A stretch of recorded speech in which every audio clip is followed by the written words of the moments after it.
hoje vamos abordar uma parte do processo replicativo que envolve a formação das regiões de origem de replicação. Ou seja, de fato, o que são, como acontece e o que determina a região onde o material deve começar a ser replicado, o que se sabe e o que ainda precisa ser esclarecido sobre esse assunto. Esse tema ele é bastante controverso e cabe aqui um debate sobre alguns estudos nesse campo. Convido agora vocês a relembrar um pouquinho dos conceitos sobre a replicação do DNA. O DNA é uma molécula constituída por duas cadeias torcidas em forma de dupla hélice. As duas fitas são complementares e antiparalelas.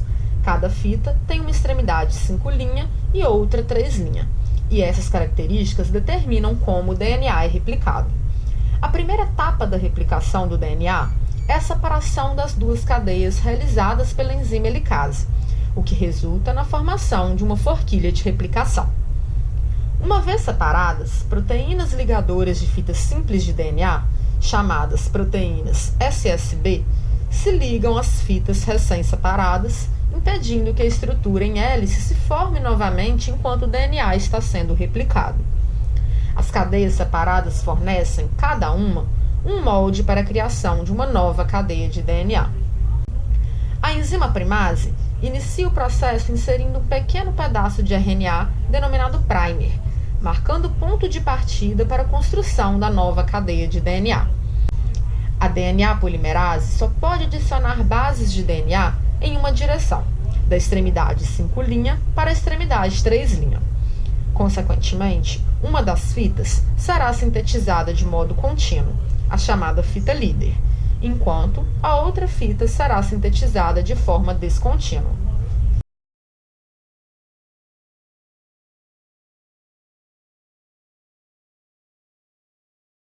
Na fita contínua, a DNA polimerase se liga ao primer e dá início à polimerização de novos nucleotídeos à fita de DNA nascente.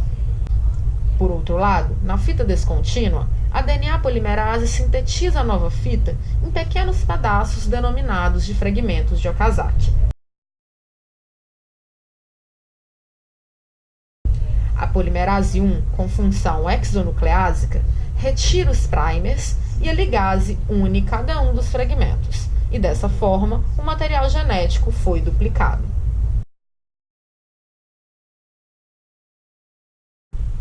E aí, o que vocês acharam? Parece bem simples, né? Mas para que haja de fato a replicação, um processo muito importante e bastante controlado é a formação de diversos locais de início da replicação do DNA, as famosas origens de replicação. Vamos aprender um pouquinho sobre elas? A cada ciclo celular, dezenas de milhares de locais de início de replicação de DNA devem ser estabelecidos e coordenados para garantir a duplicação precisa e completa de 3 bilhões de pares de bases de DNA no genoma humano. Por isso, ao invés de uma origem de replicação, a célula eucariótica possui várias origens. A replicação do DNA ocorre em diversos locais e em diferentes intervalos de tempo. A decisão de onde e quando a síntese do DNA ocorre são fundamentais para a manutenção da estabilidade genética. Regiões metiladas servem de marcação para indicar que o DNA está pronto para iniciar a replicação.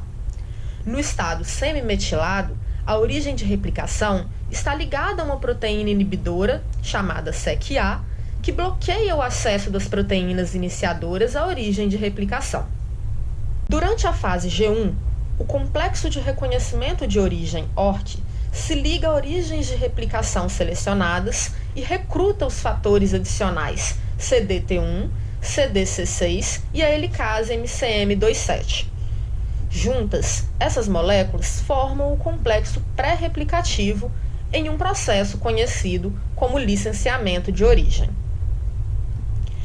Após a transição de G1 para S, uma cascata de eventos de fosforilação, realizados por quinases dependentes de ciclina, CDKs, e quinase dependente de DBF4, DDKs, leva à ligação de fatores de disparos adicionais, como, por exemplo, CDC45, SL2, SLD3 e genes para os complexos pré-replicativos de origem selecionadas. formando o complexo de pré-iniciação. Esses eventos desencadeiam a ativação da helicase do hexâmero MCM, o recrutamento da DNA polimerase e a formação do complexo CDC45-MCM GINS nos complexos de pré-iniciação. Conhecido como disparo de origem, este processo é um ponto de decisão chave na progressão do ciclo celular e desencadeia a formação da forquilha de replicação. Agora que já sabemos o que são as origens de replicação e como elas funcionam, uma pergunta ainda permanece. O que determina a região onde o material deve começar a ser replicado? A identificação precisa e a localização das origens de replicação têm sido assuntos altamente contestados há quase 3 décadas. Muitos estudos têm sido direcionados ao mapeamento de origens em vários organismos e vários tipos de célula, bem como a identificação de sequência e características da cromatina nos locais de origem de replicação. Muitos estudos. Ainda não existe um consenso a respeito de sequências específicas que facilitem a atividade das origens. No entanto, já foram descritas regiões como regiões ricas em AT, ilhas CPG, locais hipersensíveis a DNase 1, estruturas semelhantes a quadruplex e elementos de abertura da cromatina que exibem uma atividade de iniciação de origem. Uma discussão atual é que essas sequências elas não atuam como iniciadoras de origem em si, mas sim como facilitadoras da mudança do estado da cromatina, tornando-a mais acessível a toda a maquinaria da replicação. Uma outra questão é que existem muito mais origens do que eventos de iniciação ativos durante a fase S. O porquê de algumas origens permanecerem dormentes e outras serem ativadas ainda não é compreendido, mas já se sabe que esse excesso de origens ele pode servir como uma reserva durante um momento de estresse replicativo. Bom, ainda falta descobrir muita coisa sobre esse assunto. E para vocês terem ideia de como esse assunto é controverso, olha só esses 2 artigos que saíram esse ano.